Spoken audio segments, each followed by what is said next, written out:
Chúng ta đang sống trong một thế giới mà bạn của bạn ai cũng dùng Tinder, anh chị em bạn ai cũng dùng Tinder, mẹ của bạn cũng dùng Tinder, thậm chí thú cưng của bạn cũng dùng Tinder. Xin chào tất cả mọi người, mình là Martini và chào mừng mọi người đến với channel của mình.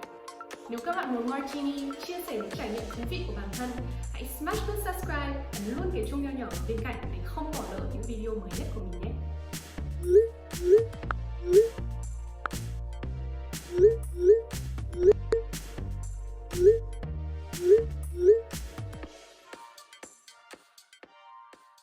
Tinder đang thống trị cách mà các bạn trẻ gặp gỡ nhau và thay đổi định nghĩa của rất nhiều người về việc hẹn hò. Vậy rốt cuộc Tinder là gì? Dành cho những bạn chưa có cơ hội được biết đến Tinder, đây là một ứng dụng hẹn hò đã làm khuấy đảo thế giới từ khi ra mắt vào năm 2012. Điều đáng nói về Tinder đó là, khác với những ứng dụng hẹn hò trước đó, Tinder đặt trọng tâm vào diện mạo của người dùng. Khi mở app, điều đầu tiên bạn sẽ thấy là ảnh của một người dùng khác, cùng với tên, tuổi, khoảng cách giữa bạn và người đó, cùng với vài dòng description do người đó tự viết. Chỉ dựa trên ảnh và những thông tin cơ bản này mà bạn sẽ phải lựa chọn kéo sang trái để từ chối hay kéo sang phải để thể hiện sự thích thú của mình đối với người dùng này. Nếu cả bạn và người dùng nói trên đều swipe right thì các bạn sẽ match và có thể chat với nhau. Còn nếu không, bạn có thể tiếp tục kéo trái, kéo phải cho đến khi nào tìm được match của mình. Bật mí là bạn có thể match nhiều người cùng một lúc. Vậy mọi người dùng Tinder để làm gì? Với hàng chục triệu người dùng trên toàn thế giới, chúng ta có thể dễ dàng nói được rằng có rất nhiều cách khác nhau để dùng Tinder. Đầu tiên, chúng ta có những bạn lên Tinder để hook up, hay nói cách khác là để hẹn hò vu vơ. Những bạn này không tìm kiếm mối quan hệ ràng buộc, họ chỉ muốn tìm người đi chơi cùng một cách vui vẻ và thậm chí có thể chỉ là one night stand. Hương ơi, ngự ở trên tường, anh ơi có muốn lên giường với em? Tiếp theo, chúng ta có những bạn lên Tinder để tìm nửa kia của mình. Ngày đêm, họ mơ về túp lều tranh cùng với một ai đó đặc biệt và tin vào sức mạnh của Internet để tìm được người ấy. Yêu một người có thể chỉ cần một giây, nhưng để quên một người có khi cần cả đời. Cũng có một số bạn lên Tinder đơn giản chỉ để tìm người nói chuyện cùng cho đỡ buồn. Họ thường tỏ ra bất cần đời và không chạy theo xu hướng gieo vần thả thính, chán. Và cuối cùng chúng ta không thể quên những bạn lên Tinder để học ngoại ngữ. Họ tìm kiếm những người ngoại quốc vừa có thể đi chơi cùng họ, vừa có thể giúp họ luyện tập tiếng Anh. Looking for a white boy who can teach me good English during day and I can teach you bad Vietnamese at night. Với nhiều cách dùng như vậy thì làm thế nào để có được trải nghiệm tốt nhất trên Tinder? Có một số điều mà các bạn có thể làm để tự bảo vệ bản thân mà vẫn tận dụng được triệt để tiềm năng của Tinder. Đầu tiên là bạn nên xác định rõ mình lên Tinder để làm gì.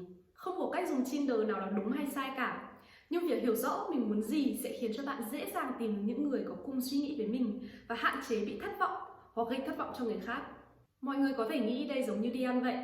Trước khi đi ăn, mình nên suy nghĩ xem mình muốn đi ăn vặt hay là ăn bữa chính và mình muốn đi ăn món gì. Nếu các bạn không nghĩ trước mà cứ phóng xe đi rồi dừng chân ở quán ăn đầu tiên trên đường thì có thể món thịt nướng ở đó ngon đấy, nhưng mà bạn lại ăn chay cơ mà. Oopsie! Cá nhân mình đã có lúc dùng Tinder để tìm người yêu và có hẹn hò với một bạn trong khoảng 6 tháng. Cũng đã có lúc mình dùng Tinder để hook up và mình đã gặp gỡ và đi chơi với nhiều người khác nhau trong khoảng thời gian ngắn. Một khi bạn đã xác định được mục tiêu dùng app thì đã đến lúc phải tạo tài khoản và viết description. Mỗi người đều có phong cách khác nhau để giới thiệu về bản thân. Có người sẽ viết kiểu hài hước, có người sẽ kể chuyện và cũng có người sẽ đi thẳng vào vấn đề. Nhưng dù phong cách của bạn là gì thì hãy nhớ một nguyên tắc, đó là hạn chế chia sẻ quá nhiều thông tin cá nhân. Đừng bao giờ quên rằng có hàng triệu người dùng Tinder hàng ngày, phần lớn trong số đó là những người bạn không hề quen biết. Bạn không nên chia sẻ thông tin cá nhân nhạy cảm của mình cho người khác trước khi nói chuyện với họ. Đừng đánh giá thấp số lượng những kẻ biến thái ở trên mạng. Ok, tài khoản đã lập xong. Bạn nhanh chóng match với một người và sau vài ngày nói chuyện với họ qua app thì bạn cảm thấy người này khá là thú vị và đáng để tìm hiểu thêm. Vậy nên bạn quyết định đi chơi với họ ở ngoài đời. Nếu như bạn giống mẹ mình, thích xem phim hình sự và hay bị ám ảnh với các vụ bắt cóc, thì sau khi xác định được chỗ đi chơi, hãy nhớ chia sẻ thông tin này với người thân của mình. Còn nếu như thế mà bạn vẫn chưa yên tâm, thì bạn có thể dùng app Zenly để giúp người thân theo dõi vị trí của mình. Cách dùng app này rất đơn giản. Bạn chỉ cần add bạn bè vào người thân của mình, rồi đồng ý chia sẻ vị trí của mình với họ. Ngoài những cuộc hẹn hò thì bạn có thể dùng Zenly để giúp người thân bớt lo lắng khi bạn đi xa, để tránh nhắc nhau với hội bạn khi cùng đi festival âm nhạc, hay đơn giản để gọi đứa bạn đang ở gần qua uống cà phê cùng cho vui.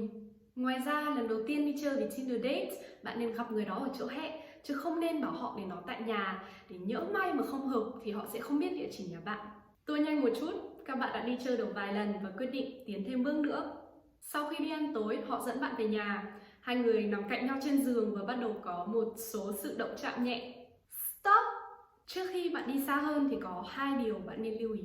Đầu tiên là luôn luôn, và mình nhắc lại là luôn luôn, quan hệ an toàn. An toàn ở đây là dùng bao cao su mọi người nhé. Bao cao su không những là biện pháp tránh thai mà còn là biện pháp phòng tránh các bệnh lây nhiễm rất hiệu quả. Có rất nhiều người, nhất là con trai, không thích dùng bao cao su vì theo họ quan hệ dùng bao cao su không thích và quan hệ không dùng gì. Nhưng mà tin mình đi, không có cuộc chơi nào đáng cái rủi ro bị bệnh lây nhiễm theo đuổi cả đời đâu. Các bạn chỉ nên chuyển sang các biện pháp tránh thai khác như là thuốc tránh thai hay vòng tránh thai khi có một người bạn tình ổn định, hay tốt hơn nữa là một khi cả hai người đã xét nghiệm âm tính về các bệnh lây nhiễm qua đường tình dục. Điều thứ hai các bạn nên nhớ đó là không bao giờ quá muộn để nói không. Kể cả khi các bạn đã cởi hết quần áo rồi, bạn vẫn có thể dừng lại. Kể cả khi hai người đã bắt đầu làm chuyện ấy rồi, bạn vẫn có thể nói stop. Và ngược lại, nếu như bạn của bạn muốn dừng lại giữa chừng thì hãy tôn trọng quyết định của họ. Nghe thì có vẻ dễ nhưng mà không dễ chút nào đâu nha mọi người. Trong lúc nóng vội thì mình rất dễ bị áp lực, hoặc tệ hơn nữa là mình bị bạn mình gây áp lực để tiếp tục cuộc vui. Có thể đơn giản là bạn ấy muốn thử một tư thế nào đó mà bạn không thích.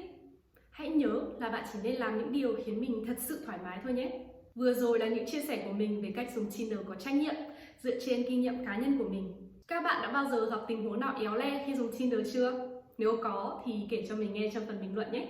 Còn nếu mọi người thích video này thì hãy chia sẻ video với 2 người bạn của mình, cũng như like và subscribe để cho mình xin chút động lực làm thêm nhiều video hay cho mọi người xem. Và cũng đừng quên follow mình trên Facebook, Instagram và TikTok. Mình sẽ để link trong phần description. Hẹn gặp lại mọi người vào video tiếp theo của mình. Bye bye!